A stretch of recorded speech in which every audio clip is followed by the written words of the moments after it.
உங்கள் அனைவருக்கும் வானத்தை போல சீரியலின் சுவாரஸ்யமான கதை பகுதி. யார் இந்த புதிய துளசி?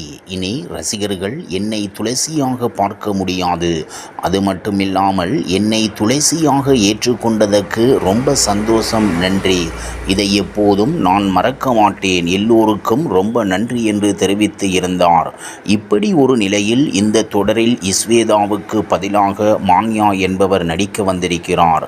ஜெமினி தொலைக்காட்சியில் புகழ்பெற்ற தெலுங்கு தொடரான பாக்கிய ரேகா எனும் தொடரில் நடித்திருக்கிறார். கடந்த டிசம்பர் 14ஆம் தேதியோடு இஸ்வேதாவின் காட்சிகள் நிறைவடைந்த நிலையில் தற்போது புதிய துளசியாக மான்யா என்று கொடுத்து இருக்கிறார். இப்படி ஒரு நிலையில் இந்த தொடரில் சின்ராசுவாக நடித்து வந்த தமனும் விலகி இருப்பதாகவும் அவருக்கு பதில் பிரபல நடிகர் ஸ்ரீ கமிட்டாகி இருக்கிறார் என்றும் தகவல்கள் வெளியாகியிருக்கிறது. மேலும் புதிய துளசி என்று கொடுத்ததில் இருந்தே சின்ராசு காட்டப்படவில்லை என்பது குறிப்பிடத்தக்கது.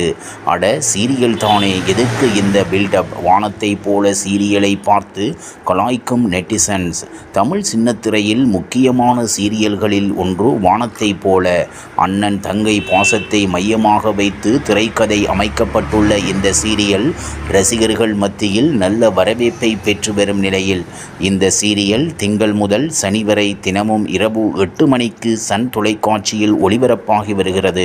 இந்த சீரியல் திங்கள் முதல் சனிக்கிழமை வரை இரவு 8 மணிக்கு ஒளிபரப்பாகும் நிலையில் Sun TV, Vijay TV, Zee TV, Colors TV என ஏராளமான சேனல்களில் விதவிதமான கதைக்களத்துடன் சீரியல்கள் வந்தாலும் ஒவ்வொரு சீரியலுக்கு என்று தனி ரசிகர்கள் இருக்கிறார்கள். அந்த வகையில் ரசிகர்கள் பேராதரவை பெற்ற சீரியல் தான் வானத்தை போல. விஜயகாந்த் நடித்த வானத்தை போல படத்தில் வரும் அண்ணன் தம்பி சென்டிமெண்ட் போல இந்த சீரியலில் அண்ணன் தங்கை சென்டிமெண்ட் சற்று தூக்கலாகவே இருக்கும். 2020ஆம் ஆண்டு முதல் ஒளிபரப்பாகி வரும் இந்த சீரியல் தற்போது வரை 530 எபிசோடுகளை கடந்துள்ளது. இந்த சீரியலின் ஆரம்பத்தில் துளசி என்ற கதாபாத்திரத்தில் இஸ்வேதா என்பவர் நடித்து வந்தார். ஆனால் அவர் சில காரணங்களால் சீரியலில் இருந்து விலகிக் கொண்டார். அதேபோல் இஸ்வேதா விலகிய சில மாதங்களில் அண்ணன் சின்ராசு கதாபாத்திரத்தில் நடித்து வந்த தமன்குமாரும் சீரியலிலிருந்து விலகினார். அவருக்கு பதிலாக சின்ராசு கேரக்டரில் யாரடி நீ மோகினி சீரியலில் முத்தராசன் ரோலில் நடித்து ஸ்ரீகுமார் சீரியலில் என்ட்ரி கொடுத்தார். யாரடி நீ மோகினி ரசிகர்கள் ஸ்ரீயின் வரவால் மிகவும் குசியால் போய் சீரியல் டாப் கியரில் சென்று கொண்டிருக்கிறது.